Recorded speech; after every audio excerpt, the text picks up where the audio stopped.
So that was culture of narcissism. And the one thing I want to point out is aggression, sexual aggression, and aggression towards mothers and men and their mothers.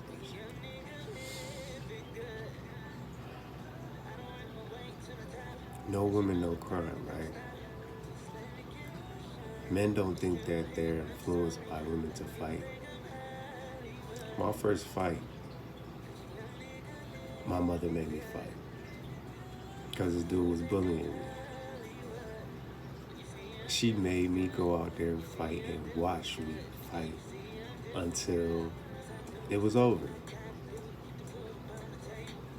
Then I won. So women can and will give you the spirit to fight foolishly or for what is right.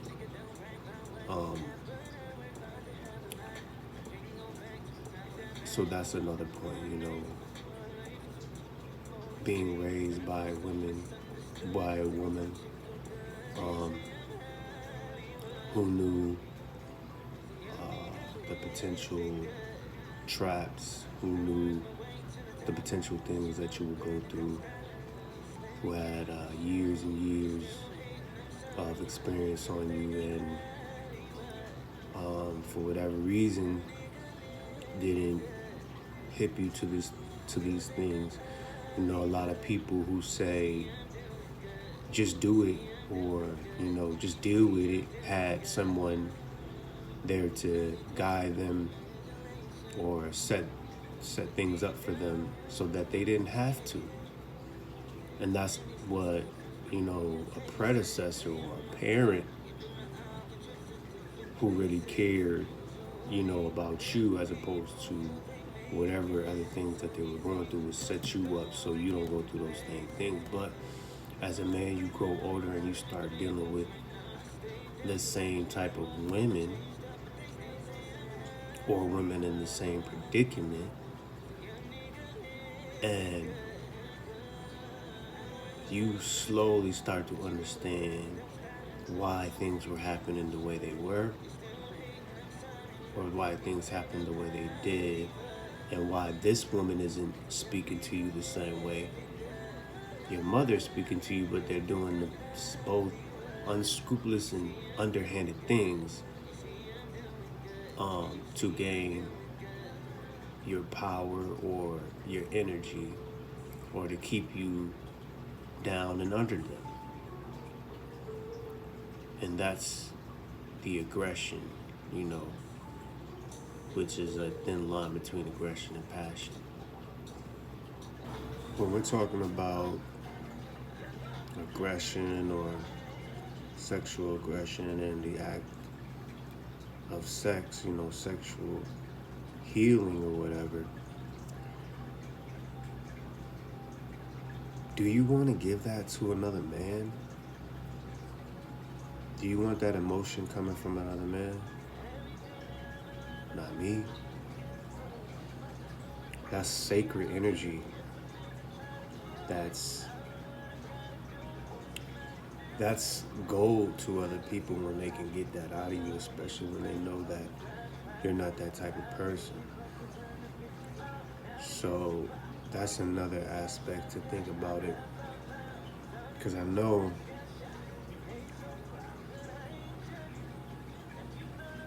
I've been provoked in that way. So females provoke you in that way, but they can't make it known or let it be direct. They've had to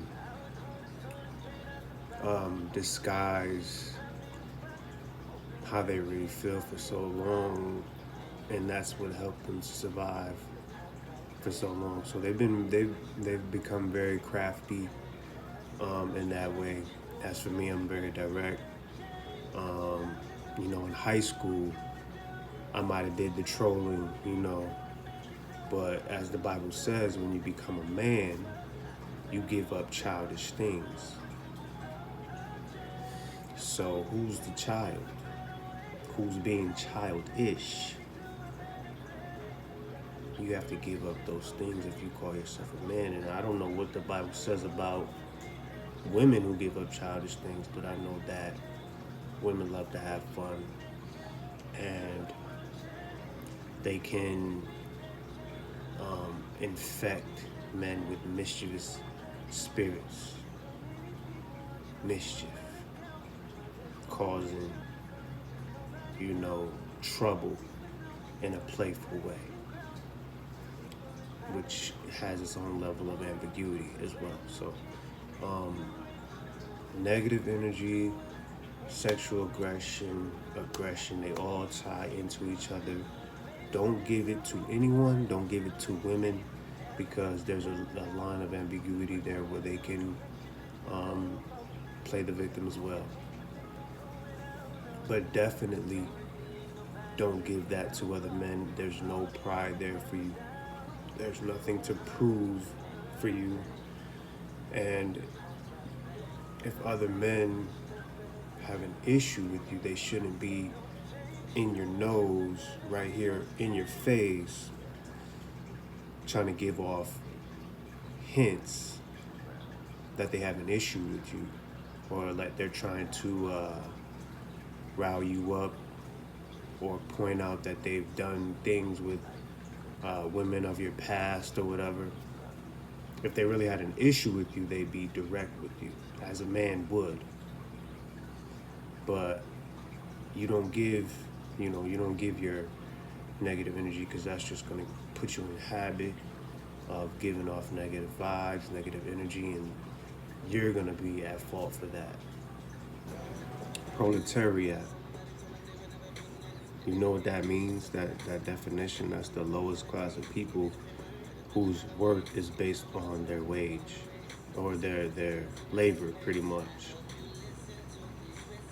Another definition was, their only source was for, or their source of worth was their children.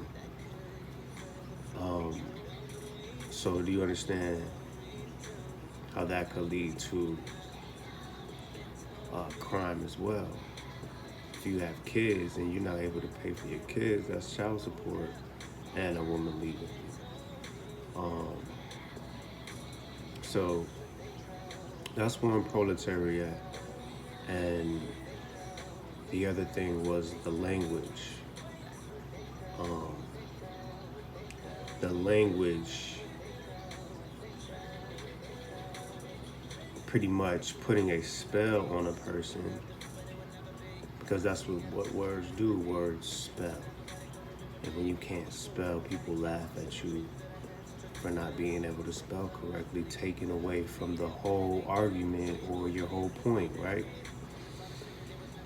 So, the language, F. I'm gonna F this person up, or I'm gonna F, the S out of this person. And we associate that with something that's pleasurable. No? But this is someone on our team, this is someone who we love and, claim to want the best for. But we speak in that term. And it shows in our everyday actions, and to me it's a mental disease to try to cover up these things with a smile or a laugh when we know that it hurts, or we're trying to inflict pain on somebody. And another thing that, the last thing is, sexual aggression being so closely tied to aggression itself, that line becomes very indistinguishable to some people, especially if you're being hyped up to be aggressive, because there's a very thin line between having passion and being aggressive, and it depends on the situation. During sex you might tell you to choke her, but you might be in that habit of handling your situation like that, and in an argument, or 1 second after sex and you do it, she could say that you put your hands on her.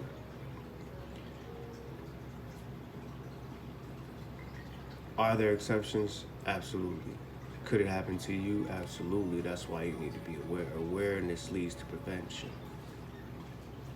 And that's all that is to me, is getting the word out there of the things that I felt, to being caught up in whatever it is, an ego, or an inflated ego, or just being unaware of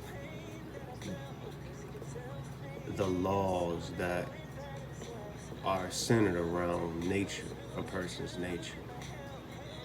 And you guys, wonder why she likes that thug or whatever. I could do a whole video on that. There's a scientific fact that people with higher adrenaline, more aggression or whatever, they give off more dopamines.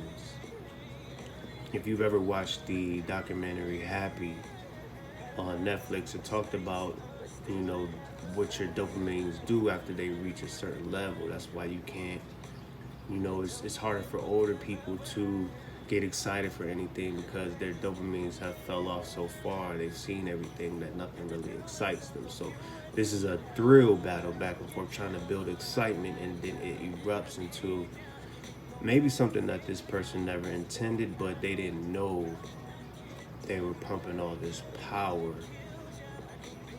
into one area, trying to compensate for another.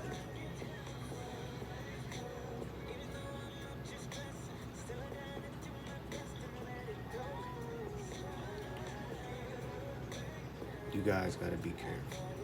Sexual aggression, there's a thin line between that and aggression. Aggression at your job, aggression in the streets, aggression in the sheets, aggression with yourself, aggression with your family, aggression with your friends.